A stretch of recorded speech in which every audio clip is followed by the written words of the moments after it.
E aí, tudo bem com vocês? Né? E tenho aqui hoje para dividir um conteúdo com vocês sobre segurança. Meu objetivo é passar um pouco para vocês do que foi minha jornada de segurança, né? É, é, e teve, durante toda essa jornada, né, são quase 18 anos aí atuando com gestão no setor de açúcar, etanol e bioenergia. E tem um programa, cara, que eu sempre me ajudou muito a ter clareza de onde atuar, como atuar na gestão de segurança, né, pelas unidades que eu passei. Então, eu peguei em cima de um programa corporativo, né, que eu utilizei, aprendi, né, fui apresentado a ele na Raizen. Eu me recordo que desde a Joy Venture da Shell, né, esse programa foi aplicado lá em 2011, pelo menos até o ano que eu saí, ele ainda estava ativo dentro da empresa, tá? Então, esse programa ele é baseado na análise do comportamento de segurança. Então, a gente nesse programa entende que o comportamento inseguro ele não é uma causa, ele já é uma consequência. A gente precisa trabalhar experiências positivas para mudar o comportamento, né?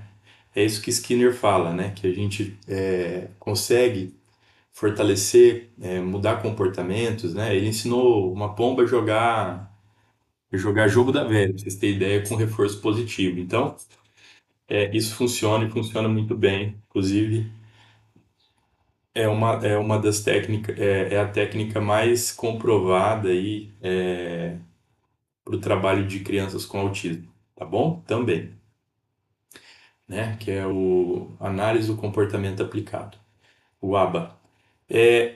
Então, vamos lá.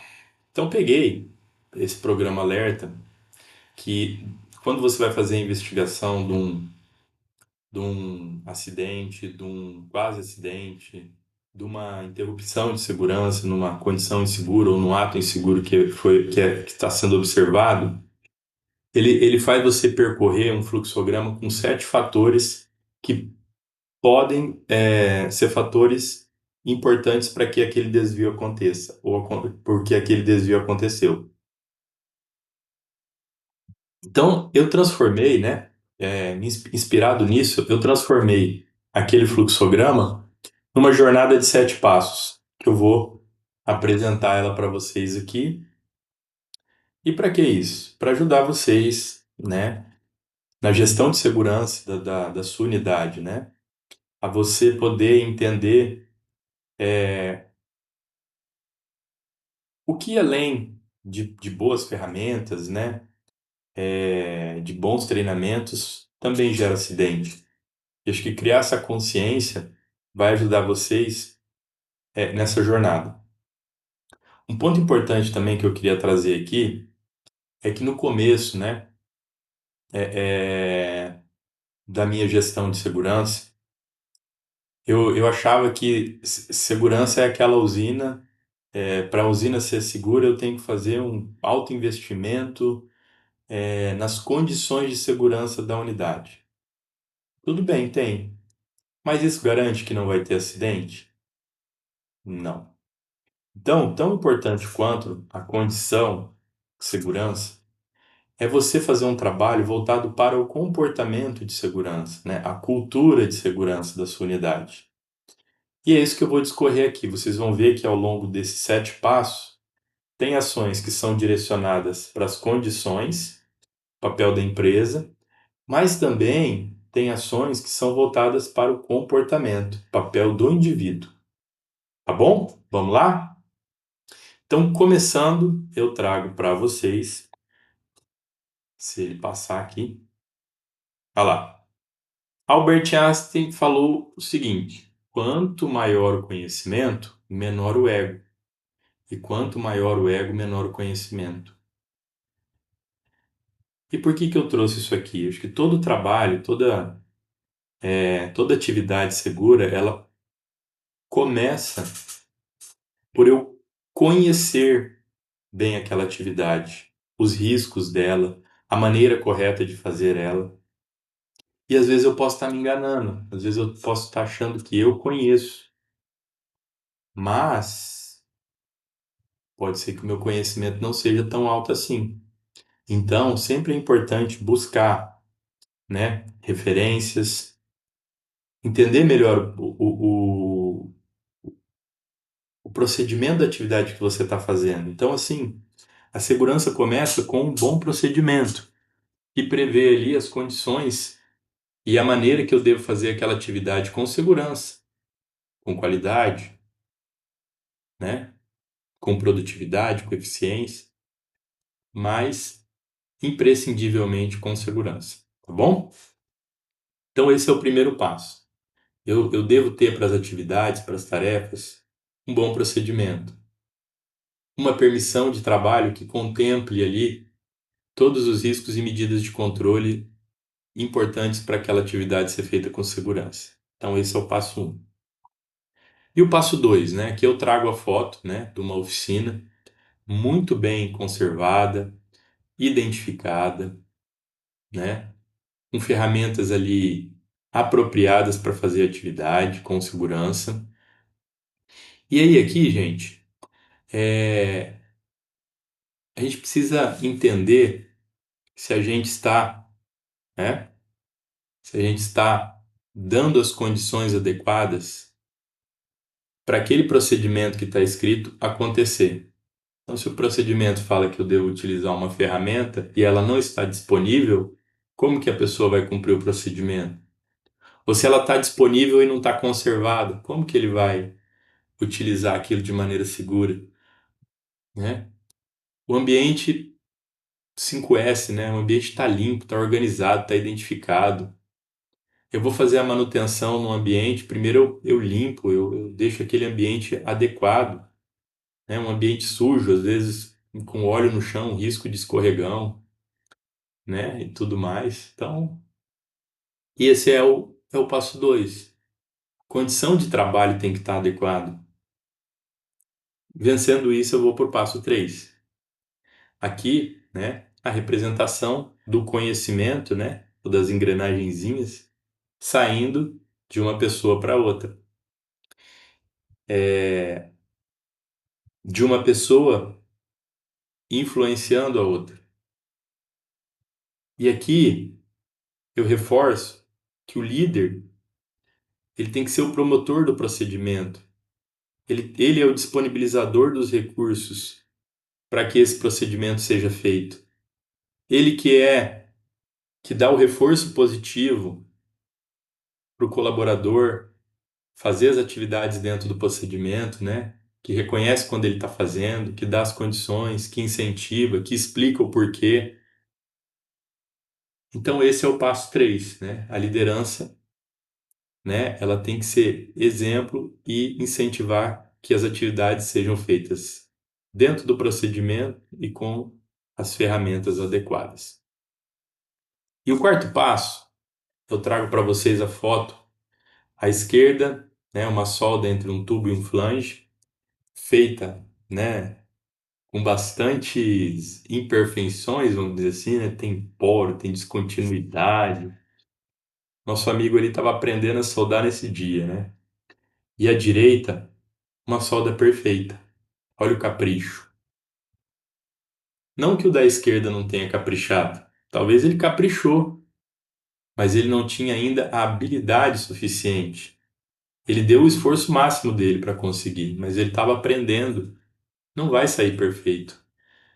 Não vai sair, talvez, bem feito. Então a gente precisa olhar para atividades que estão acontecendo e ver se a pessoa tem a habilidade já para fazer aquela atividade, né? Expor ela às vezes numa atividade mais crítica, uma pessoa com pouco tempo, né, naquela atividade. Então, essa interpretação, né, essa avaliação, ela é super importante também para não ter um acidente, né? E é comum acontecer acidentes que a hora que você vai ver a pessoa tinha pouca experiência naquela atividade que ela está fazendo. Beleza? Então esse é o quarto passo. E o quinto?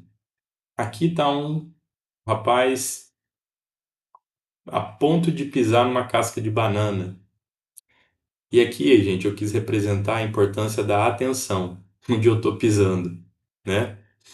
Ainda bem que era uma banana, né? Pior se fosse uma cobra. Mas não. Então, gente, por mais que eu tenha, olha lá, ó, um bom procedimento, uma boa ferramenta, uma liderança que me dá as condições e me incentiva a fazer dentro do procedimento com as ferramentas, mesmo que eu tenha habilidade para fazer, se eu perder a atenção, ou se eu me distrair, ou se eu tiver com um problema pessoal e não conseguir desligar e não avisar isso, né? Eu posso comprometer a minha segurança e às vezes a segurança das outras pessoas também. E esse é o quinto passo. E sexto, olha lá, ó, o sabichão. O sexto passo é quando eu decido fazer do meu jeito, mesmo com aqueles 5 passos sendo cumpridos, né? Tem um bom procedimento, tem uma boa ferramenta, a liderança cobra para fazer com segurança, sou hábil, estou atento, mas eu não comprei essa maneira de fazer, eu quero fazer do meu jeito. Olha o ego aí crescendo, né? E olha o ego sendo plantado, né? E a colheita vai ser o acidente. E por último, aqui uma foto do Médico Sem Fronteira, né? Cuidando de uma criança. Então, o Médico Sem Fronteira é um exemplo lindo de amor, de doação, de cuidado com o outro, né? E no final, a cultura de segurança, gente, ela ganha força quando a preocupação e o respeito com as pessoas ele é genuíno. Porque a intenção sua chega primeiro que a comunicação. A sua intenção chega primeiro. Se você está bem intencionado e comunica isso, né, você vai gerar essa conexão com as pessoas. Outro ponto importante, né? Porque ele vem antes do como. A gente precisa explicar para as pessoas por que que elas estão fazendo a atividade daquela maneira, por que que a empresa preza que todas essas etapas sejam cumpridas, né? Uma vez eu ouvi de um líder de segurança, né, que ele apresentou lá chamam protocolos fatais, né? Aqui, ó, isso aqui foi escrito com sangue. Várias pessoas se machucaram, até perderam suas vidas, e isso aqui foi a única coisa de boa que teve nisso, que são procedimentos criados a partir desses acidentes para que outras pessoas não passem pelo mesmo dessabor, né? Pela mesma tragédia. Pessoal, e por fim, a gente precisa entender esses 7 passos como um ciclo, né? Começa lá no conhecimento, na condição, no ensino, na habilidade, na atenção, na decisão e no cuidado, né? No fim, eu tenho aqui, 7 passos num ciclo que retroalimenta e com isso eu vou aprimorando a minha jornada de segurança. Um ponto importante aqui, né? Por muito tempo, a empresa acabou direcionando, né, muito esforço em acidentes de menor consequência, acidentes que não eram graves.